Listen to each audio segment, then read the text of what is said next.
예수님께서 말씀을 가르치고 많은 사람들에게 복음을 전할 때에 예수님은 어려운 추상적인 개념이 아니라 굉장히 실제적으로 구체적으로 이야기를 하셨습니다. 어떻게 구체적으로 이야기를 하셨느냐 하면 주로 비유를 들어서 사용을 하셨어요.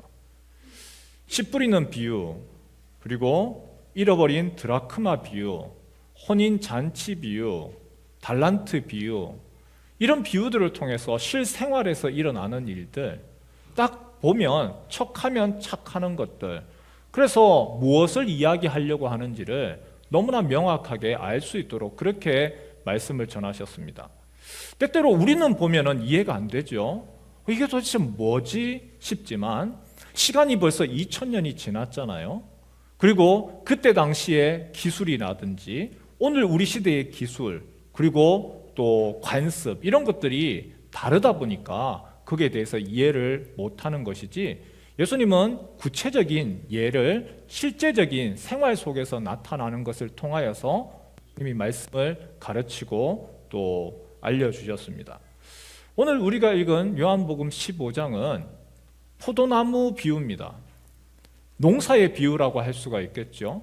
이 농사의 비유를 가만히 한번 보면 그때나 지금이나 조금 더 예전보다는, 예수님 때보다는 훨씬 더 많은 농사 비할 수 없는 발전은 있지만 큰 원리는 크게 다르지 않습니다. 예수님이 이것을 누구에게 이야기하시느냐, 먼저 시점을 한번 보고 누구에게 이야기하는지를 한번 살펴봐야 될 것 같아요. 요한복음 15장은요, 예수님께서 제자들과 최후의 만찬을 마친 후에 마지막 식사를 마치고 세족식까지 끝내고 이제 십자가를 얼마 남지 않은 상황에서 제자들에게 하신 말씀입니다. 십자가를 얼마 남지 않고 나는 이제 떠나간다. 그러시면서 제자들이 이렇게 되어지기를 원한다. 제자 공동체에게 예수님이 남겨두시는, 너희가 이렇게 되기를 원한다. 제자 공동체. 다르게 얘기를 하면 앞으로 너희 교회가 이렇게 되어지기를 원한다. 너희가 주님의 몸으로서 이렇게 세워지기를 원한다 라고 가르친 말씀인 것이죠. 그래서 이 안에는 제자 공동체에 대한 이야기, 포도나무 비유를 통해서 너희가 풍성한 열매를 거두기를 원한다. 열매라고 하는 말이 계속 반복됩니다. 8번 반복돼요. 너희가 열매를 맺기를 원한다. 많은 열매를 맺기를 원한다. 그러면서 예수님께서 풀어나가시는데, 그러면 너희가 어떻게 하면 열매를 맺을 수 있느냐, 열매를 맺는 방법을 이야기를 하시죠. 크게 3가지를 볼 수 있을 것 같아요. 첫 번째, 어떻게 하면 열매를 맺느냐, 포도나무가 그 포도 가지들이 열매를 맺기 위해서 첫 번째는 무엇이냐 하면 포도나무에 붙어 있어라입니다. 예수님께 붙어 있어라. 예수님께 붙어 있을 때에 열매를 맺을 수가 있다. 제자 공동체는 어떻게 되어야 됩니까? 예수님에게 붙어 있어야 되는 거죠. 우리 4절 말씀, 5절 말씀인데요, 함께 같이 한번 읽어볼까요? 시작. 내 안에 거하라. 나도 너희 안에 거하리라. 가지가 포도나무에 붙어 있지 아니하면 스스로 열매를 맺을 수 없음 같이 너희도 내 안에 있지 아니하면 그러하리라. 나는 포도나무요 너희는 가지라. 그가 내 안에 내가 그 안에 거하면 사람이 열매를 많이 맺나니 나를 떠나서는 너희가 아무것도 할 수 없음이라. 제자 공동체가, 교회 공동체가 어떻게 해야지 열매를 맺습니까? 어떻게 해야지 열매, 뒤에 보면 그 열매를 다르게는 기도의 응답, 하나님이 기뻐하신다라고 이야기하는데, 어떻게 하면 하나님이 영광 받으시고 기도의 응답이 있고 풍성한 열매를 어떻게 하면 맺을 수 있습니까? 첫 번째는 붙어 있는 거죠. 가지가 본체인 나무에 붙어 있을 때에 열매를 맺습니다. 제가 유학했던 남아공은요, 아프리카지만 유럽입니다. 작은 유럽입니다. 어떤 분은 아프리카라고 하니까 공항에 도착하면 막 기린이 나오고 사자가 뛰어나올 거라고 생각을 하는데 전혀 그렇지 않습니다. 포르쉐가 지나가고 람보르기니가 지나갑니다. 이 남아프리카 공화국이 시작이 된 뭐 여러 가지 이유가 있지만 그 중에 하나가 유럽인들이 참 많이 왔습니다. 프랑스 사람들이 많이 왔습니다. 사진을 한번 띄워주시겠어요? 지도를 보면 프랑스의 개신교인들, 영국의 개신교인들을 청교도라고 불렀습니다. 프랑스에서 칼빈의 후예들, 우리가 칼빈주의, 바로 개혁신학이죠. 이 신앙 지킨 사람들을 위그노라고 불렀습니다. 이들이 바로 이 신앙 지키려고 신교라고 하고 구교하고 싸우죠. 믿음 지키겠다고 박해를 당하고 100년 동안 그 고생을 하면서 핍박당하고 고문당하고 형벌에 처하다가 이들이 신앙의 자유를 위해서 전 세계로 흩어집니다. 러시아로, 미국으로. 그런 중에 한 무리가 아프리카까지 갑니다. 이 아프리카까지 가서 그리고 그 해안 케이프타운에 머무는 것이 아니고 바닷가가 아니라 거기서 또다시 자기들을 잡으러 올까봐 그게 두려워서 산으로 완전한 정말 엄청난 고지로 도망을 갑니다. 몇 킬로를 도망가냐 하면 60에서 70km 그 산속으로 도망갑니다. 혹시라도 군사들이 또 와서 군인들이 우리를 신앙의 자유를 빼앗을까봐. 그 갔던 곳, 그 정착했던 곳의 이름이 무엇이냐면 프렌치욱이라고 합니다. 프랑스 사람들의 마을이라고 하는 아프리칸스입니다. 이 프랑스 사람들이 그곳에 정착을 하면서 가만히 보니까 기후가 자기들이 살던 프랑스 지역하고 크게 다르지 않는 거예요. 지중해성 기후입니다. 그리고 토질이 보니까 자기들이 살던 그 땅, 프랑스 사람들에게는 포도주, 음식 먹을 때 반드시 있어야 되거든요. 포도를 키우기에 너무 적합한 거예요. 그래서 그 프렌치훅 그리고 그 밑에 있는 스텔렌보시라든지 이런 곳이 아주 유명한 와인 산지, 유명한 와이너리가 되었습니다. 우리 교회가 후원하고 있는 문성준 선교사님, 바로 프렌치훅, 프랑스 사람들 마을에 사는 그 일하는 사람들, 백인하고 흑인들하고 그 중간에서 태어났는 그들을 목회하고 있죠. 선교지가 바로 마당교회가 그렇습니다. 근데 그 선교지를 가보면요, 낮에는 바빨라서 뭐 급하기 때문에 잘 몰라요. 그런데 밤에 보면 그게 포도밭이 쭉 펼쳐져 있는데 포도밭을 지나가는데 저녁 되면 뭔가 이상한 소리가 들립니다. 끙, 끙, 이상한 소리가 들려요. 밤만 되면 그래요. 끙, 끙. 처음에는 몰라서 이게 도대체 무슨 소리입니까? 하면은 알려줘요. 이게요, 포도가 열매 맺으려고 애쓰는 소리입니다. 아주 포도가 열매를 맺기 위해서 지금 아주 노력하고 있는 소리입니다. 뻥입니다, 집사님. 믿지 마세요. 지금 방금 이렇게 하셨는데 아닙니다. 여러분, 포도가 무슨 열매 맺겠다고 끙끙거립니까? 여러분, 포도가 열매 맺으려고 자기가 애쓰고 자기가 노력한다고 해가지고 열매 맺힙니까? 아니죠. 어떻게 하면 열매를 맺지요? 포도나무에 붙어 있으면 영양분을 받습니다. 영양을 받아야 되지요. 그리고 하늘로부터 햇볕을 받아야 됩니다. 정말 중요한 것은 햇볕입니다. 그리고 통풍, 바람이 잘 통해야 됩니다. 그래야지만 포도가 열매를 맺을 수 있는 것이죠. 예수님이 지금 제자들에게 뭐라고 이야기하십니까?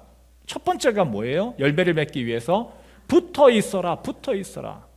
나에게 붙어 있어라. 그러면 그가 내 안에 있고 내가 그 안에 있으면 그 영향을 받고 너희가 나에게 있고 내가 너희 안에 있으면 열매를 맺는다. 이 7절 말씀 다시 한번 볼까요? 같이 한번 읽을까요? 시작. 너희가 내 안에 거하고 내 말이 너희 안에 거하면 무엇이든지 원하는 대로 구하라. 그리하면 이루리라. 여러분, 이게 기도와 관련된 말씀이잖아요. 열매가 뭡니까? 라고 할 때에 무엇이든지 원하는 대로 구하라. 그런데 이 말을 하기 전에 앞에 전제가 있습니다. 첫 번째 전제가 뭐죠? 너희가 내 안에 거하고, 너희가 내 안에 잠깐 있는 것이 아니고 계속해서 머무르면, 체류하면, 나와 계속해서 관계를 맺으면 잠깐 있다가 가는 것 말고 계속해서 체류하고 머물러 있으면, 그러면 열매를 맺는다. 여러분, 사역이 먼저가 아니에요. 관계가 먼저입니다. 같이 한번 따라할까요? 사역이 먼저가 아닙니다. 관계가 먼저입니다. 예수님은 관계를 원하셨어요. 너희가 내 안에 머물면. 다시 한번 띄워주실래요? 첫 번째가 너희가 내 안에 거하고, 그리고 두 번째가 있습니다. 두 번째가 뭐죠? 내 말이 너희 안에 거하면. 여러분, 이게 무슨 말이죠? 암송을 많이 하고 성경 공부 열심히 해서, 그래서 많이 알면 너희가 무엇이든지 원하는 대로 들어줄 거다, 그 이야기인가요? 그 얘기가 아니죠. 내 생각이 아니라 주님의 생각이, 그 말씀이 가득하여서, 전에는 내가 이런 것을 기대했습니다, 내 생각은 이거였습니다, 나는 이걸 기대했습니다. 그런데 주님의 말씀이 들어오고 그 말씀이 나를 바꾸더라. 내 기도가 바뀌어지고 내 바람이 바뀌어지고, 다르게 얘기하면 내가 바뀌어지는 거죠. 그럴 때에 무엇이든지 원하는 대로 구해라. 그리하면 이루리라. 예수님은 무엇을 기대하십니까? 예수님 먼저 관계 맺기를 원하십니다. 너희가 나와 관계하기를 원한다. 나를 떠나서 무엇을 이루려고 하지 말고 붙어 있어라. 금년에 아직 1월입니다. 1월달 우리가 마음을 모으고 해야 될 거, 말씀을 묵상하고, 그리고 그 주님 은혜 가운데서 머무는 거. 내 생각과 내 계획이 아니라 내가 주님 말씀 따라 가기를 원합니다. 끙끙, 내가 열매를 맺기 위해서 끙끙대는 것이 아니라 먼저 붙어 있어야 되는 거죠. 주님이 나와 관계하자. 한 중견기업의 팀장입니다. 회사들마다 성과 시즌이 있잖아요. 결과를 보고해야 되는 시즌이 있잖아요. 그 성과 시즌이 다가왔는데, 그러다 보니까 팀장이라서 압박이 심합니다. 어떻게든지 성과를 내야 되는 이때에 그 팀의 직원 하나가 큰 실수를 했습니다. 실수를 한 상황, 안 그래도 긴장하고 있는 이 팀장이 그 실수를 하고 클레임이 들어오니까 바짝 긴장한 상태에서 화가 나는 거예요. 그래서 바로 메일을 쓰기 시작했습니다. 네가 무엇을 잘못을 했고 어떻게 해야 될 것인지 그것을 쓰는데 틀린 말이 하나도 없어요. 논리도 맞습니다. 책임도 분명하게 이야기를 했습니다. 그런데 어조가 너무 강한 거예요. 그 강한 어조로 메일을 썼습니다. 그리고 이제는 보내기 버튼을 탁 누르려고 하는데 잠깐 멈췄습니다. 오늘 아침에 묵상했던 말씀이, 그 말씀이 자꾸 떠오르는 거예요. 성령의 열매는 사랑과 희락과 화평과 오래 참음과 자비와 양성과 충성과 온유와 절제라. 충성과 온유와 절제라. 고민이 되는 거예요. 주님, 잠시 묵상합니다. 주님, 이 메일이, 이 글이 정말 주님 안에서의 글입니까? 말입니까? 아니면 나의 분노와 내 혈기 속에서 지금 또 나온 겁니까? 묵상을 하고 잠시 기도하고 마음을 고쳐 먹었습니다. 그리고 다시 다듬기 시작했습니다. 어조를 바꿨습니다. 부드럽게, 그러나 책임은 명확하게 언급은 분명히 묻되 그 사람의 인격은 무너뜨리지 않는 방향으로 다시 메일을 썼습니다. 그리고 보냈죠. 실수를 한 직원이 거기에 대해서 방어하지 않고 자신의 실수를 인정을 하고, 그리고 어떻게 하면 이 문제를 해결해 나갈지 풀어나갈 수 있었던 것이죠. 팀장이 성과에 대한 압박이 있습니다. 그러다 보니까 그 압박으로 직원들, 실수한 직원에게 또 제일 먼저 너무 화가 나니까 혼을 내려고 했었던 것이죠. 그런데 다시 말씀 앞에서 다시 생각합니다. 내가 과연 이것이 또 내 혈기인지 아니면 주님이 나에게 기대하는 것인지 그 안에서 고민을 하고 다시 마음을 다독였던 것이죠. 죽이는 방식이 아니라 살리는 방식으로요. 성도 여러분, 예수님께 붙어 있으시길 축원합니다.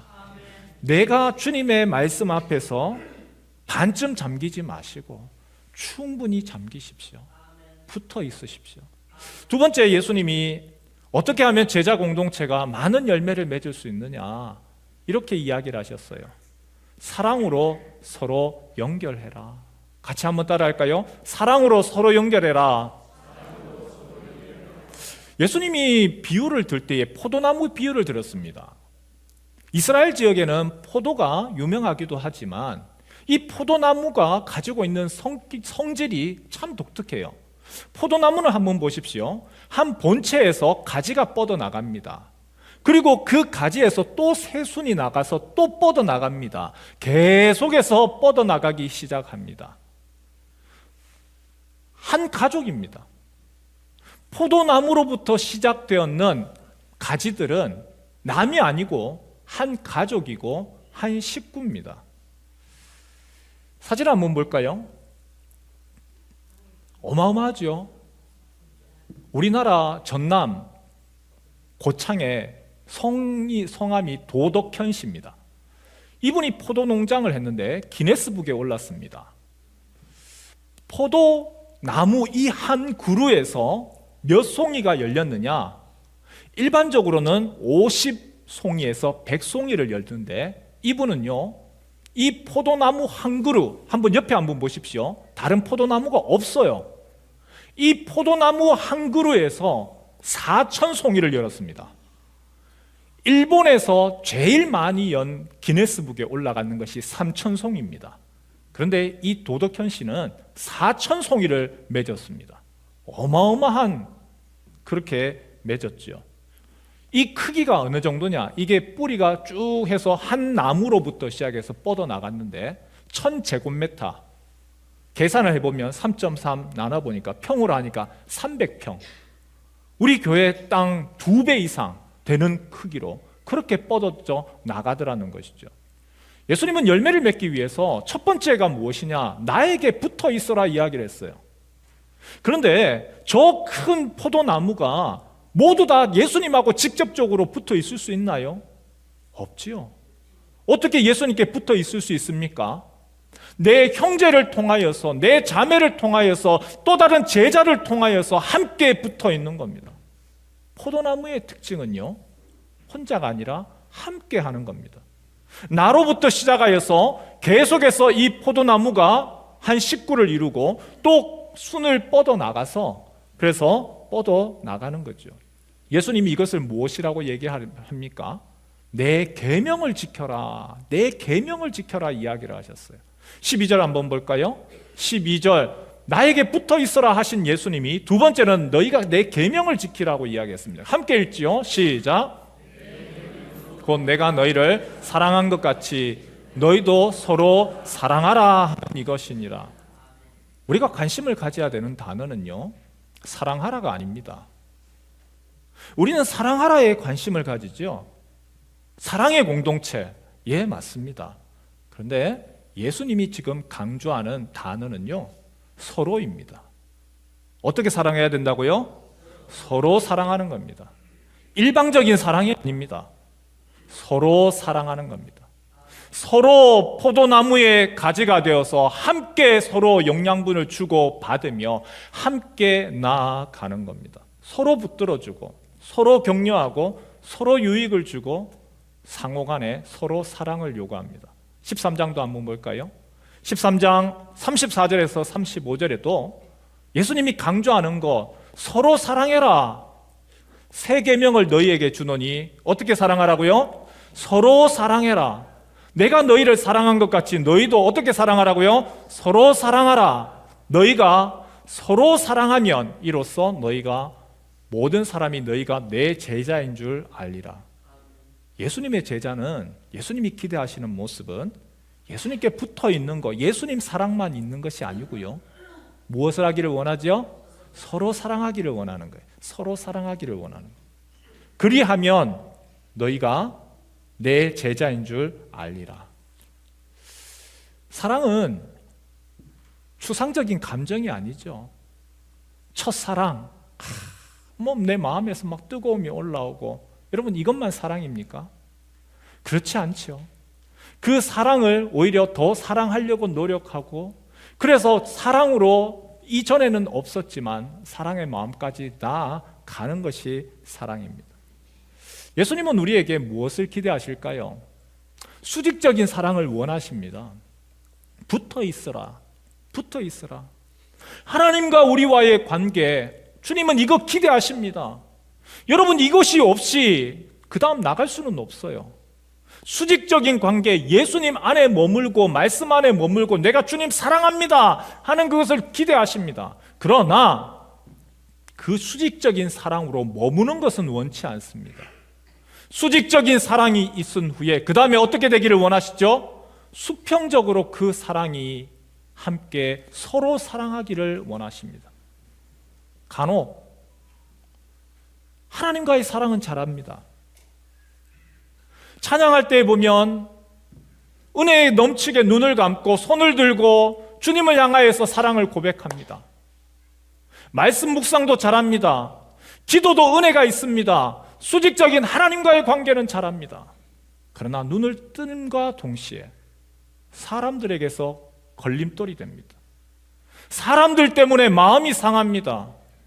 다가가지를 못합니다. 그래서 위로의 사랑, 수직적인 사랑은 있지만 십자가의 사랑을 완전히 이루지를 못합니다. 예수님이 무엇을 원하시죠? 서로 사랑해라. 주님과의 너희가 내 안에, 내가 너희 안에 거하는 것만 기대하지 말고 그 사랑만 주님은 원하시는 것이 아니고 너희가 서로 사랑해라. 그리하면 예수님이 주시는 큰 축복이 있습니다. 앞에서는 기도의 응답이라고 한다면 이번에는 내가 너희의 친구가 되어주겠다. 우리 같이 한번 읽어볼까요? 14절 15절 말씀 함께 읽지요. 시작.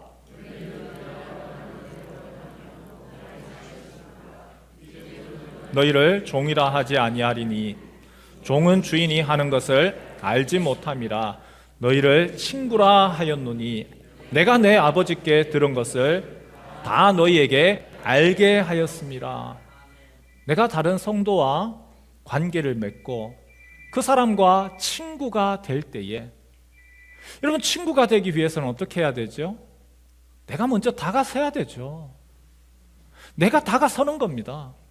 반대로 누군가가 당신에게 옵니다. 그런데 내가 매몰차면 친구가 될 수가 없죠. 친구가 되기 위해서는 손해도 봐야 됩니다. 내가 그 사람을 이용하는 게 아니에요. 친구가 되기 위해서는 내가 희생도 해야 됩니다. 마음만 쓰는 것이 아니고 내가 가진 것을 베풀 줄도 알아야 됩니다. 그런데 그렇게 내가 친구가 되면, 제자를 향하여서 또 다른 제자에게 내가 친구가 되면 예수님이 뭐라고 이야기하시죠? 나도 너의 친구가 되어주겠다.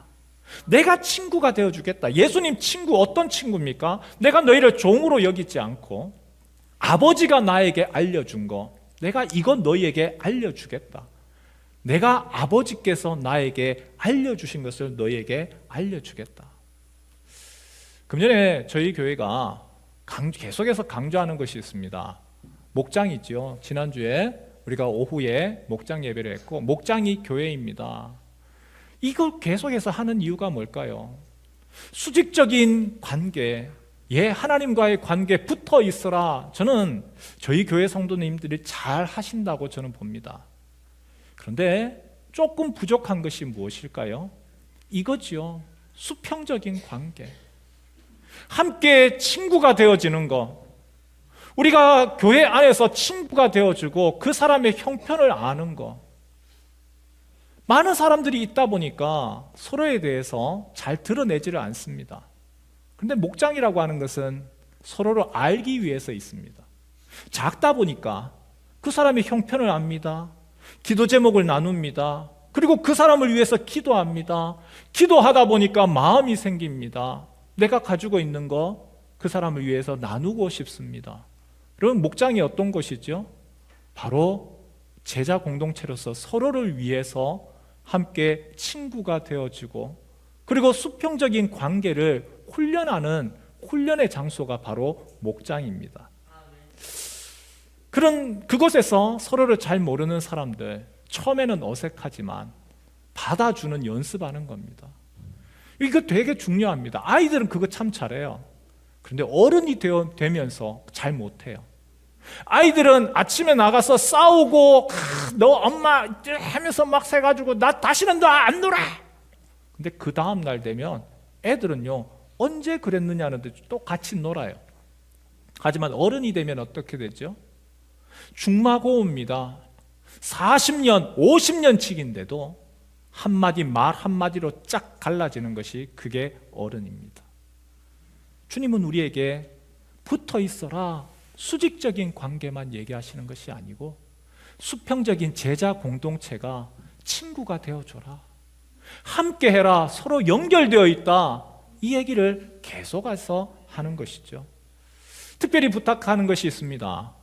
우리 성도님들 전체에게, 그리고 특히 목자들에게, 부목자들에게 부탁하는 것이 있습니다. 여러분의 목장의 장미를 잘 보살피고 관리해 주십시오. 뭐 갑작스럽게 장미 이야기가 왜 나올까요? 제가 사진을 하나 가져왔는데요. 사진 한번 보실래요? 여러분, 이게 포도밭입니다. 파란색으로 포도밭이에요. 그런데 그 포도밭의 끝에는 꼭 뭐가 있어요? 뭐가 있을까요? 장미예요, 장미. 유럽의 포도밭 혹시 여행 가시면 관심 가져서 한번 보십시오. 우리 교회에서 혹시라도 남아공에 우리 문성준 선교사님 가면 거기가 또 포도밭이 있을 건데 가시면 한번 보십시오. 꼭 포도밭에 제일 끝에 장미가 있습니다. 장미 이거 왜 심었을까요? 여러 가지 이유가 있습니다. 품종을 끝낼 때에 표시로서 하겠지만 이 장미를 심어서 무엇을 하느냐? 장미가 건강 상태를 체크하는 겁니다. 포도보다 장미가 더 약해요. 그래서 병균이 들어오면 침입하면 장미가 먼저 타격을 받아요. 장미가 시들어요. 그러면 지금 상태가 안 좋구나. 장미가 병의 해충에 지금 전염됐어요. 좋지 않아요. 건강이 좋지 않아요. 그러면 농부가 그 장미를 보고 포도를 상태를 충분히 아는 것이죠. 우리 교회 안에, 여러분의 목장 안에 장미가 있습니다. 하나님이 장미를 심어 놓으셨어요. 목장에 말수가 적으신 분이 있을 겁니다. 조용히 계시는 분이 있을 겁니다. 관심이 필요하고 그리고 조금 더 애정이 필요한 분도 계실 겁니다. 그분들이 공동체의 장미입니다. 여러분, 혹시 혼돈하지 마십시오. 그렇다고 해서 그분들은 어떤 분이냐? 문제를 만드는 사람이 아닙니다. 문제를 먼저 느끼는 사람입니다. 교회가 기도가 있으면 그 기도의 온기로 인하여서 따뜻함을 느끼는데, 기도의 온기가 식어져 갈 때에 이게 어떤 문제가 있구나 라고 하는 것을 먼저 느끼는 사람입니다. 관계가 어그러져서 힘들어하는 그것을 먼저 느끼는 사람입니다. 교회의 공기가 다르다라고 하는 것을 말로 아니라 먼저 직감하는 사람입니다. 그래서 이분들은 필요 없는 분들이 아니에요. 이분들은 약한 존재가 아니에요. 오히려 교회와 목장을 지켜나가는 바로 천병이고 파수꾼입니다. 목자와 부목자께서 교회 안에, 목장 안에 장미가 있습니다. 여러분, 그 장미들을 잘 귀하게 여기고 돌봐주시기를 바랍니다. 하나님 포도원에, 목장에 이 장미를 심어 놓으셨어요. 아름다우라고만이 아니고 아름답기도 하지만 특별하게 바로 우리 공동체의 건강을 알 수 있도록 그 장미가 아름답고 풍성할 때에 이 포도밭이, 목장이 건강한 것이죠. 세 번째로 예수님이 너희가 많은 열매를 맺기 위해선 이 과정 필요하다 이야기를 하세요. 포도가 예수님께 붙어 있었습니다. 서로 힘이 되어서 영양분을 공급했습니다. 그걸로 충분하지 않습니까? 아니요. 하나가 더 있습니다. 농부가 가지치기를 해야 됩니다. 농부가 속간에는 순작업을 해야 합니다. 아파요. 고통스러워요. 그런데 그거 해야 돼요. 포도나무에는요, 농부가 자를 때에 두 종류를 잘라요. 하나는 헛가지예요. 순이 없어요. 더 이상 자라지는 않으면서 영양분만 빼먹는 것이 있어요. 그건 잘라야 돼요, 헛가지. 그런데 농부는 그것만 자르지 않아요. 정말 좋은 순도 잘라요. 우리가 생각했을 때는 너무 귀한 건데 농부는 필요하다고 생각하는 거 그거 잘라요. 우리 같이 한번 볼까요? 2절 말씀 같이 한번 읽지요. 함께 읽죠. 시작. 물은 내게 붙어 있어 열매를 맺지 아니하는 가지는 아버지께서 그것을 제거해 버리시고, 무릇 열매를 맺는 가지는 더 열매를 맺게 하려 하여 그것을 깨끗하게 하시느니라. 포도가 많은 열매를 맺기 위해서 농부가 작업을 합니다. 헛가지 영양분을 잘못된 것으로 열매는 맺지 아니하면서 하는 헛가지는 잘라줘야 되고요. 그리고 또 두 번째로는 먼저 나온 가지가 있습니다.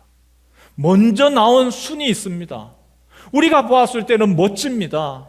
첫째, 야, 귀합니다.